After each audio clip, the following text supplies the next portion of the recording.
வணக்கம்பா. உங்களுக்கு என்னப்பா டைராய்டு பிரச்சனையாப்பா? ஆஸ்பத்திரி போனே டைராய்டு உங்களுக்கு இருக்குது அப்படின்னாங்களா? எப்போதும் மாத்திரை தின்னுக்கிட்டே வாங்க அப்படின்றாங்களா? நான் ஒரு வைத்தியம் சொல்கிறேன், அதை கேளுங்கப்பா. இந்த சீத்தாப்பழம் இலை இருக்குது இல்லைப்பா, அந்த இலை வந்து கொழுந்தாக இருந்தால் ஒரு 10 எடுத்துக்கோங்கப்பா. இந்த பெரிய இலையாக இருந்தால் ஒரு 5 எடுத்துக்கோங்கப்பா.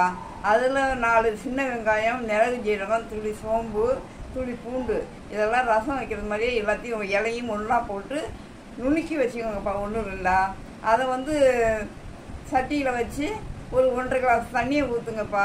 தண்ணியை ஊற்றி நல்லா கொதி வந்து சுண்டி வந்து ஒரு 3/4 கிளாஸ் சுண்டி வந்ததையும் அதை எடுத்து குடிச்சு வாங்கப்பா. ஒரு 3 மாதத்துக்கு அதை கரெக்டாக செஞ்சு வந்தீங்கன்னாக்கா, குடிச்சு வந்தீங்கன்னாக்கா உடம்பு சரியாக இருக்குப்பா. அப்போ பாருங்களேன் எப்படி இருக்குன்னு, உடம்பு நல்லா இருக்கும். அந்த தைராய்டுங்கிற பிரச்சனையே இருக்காதுப்பா. இப்போ வணக்கம்பா, நான் ஒரு சத்து மாவு தயாரிக்கிறேன்பா. அந்த சத்து மாவு வந்து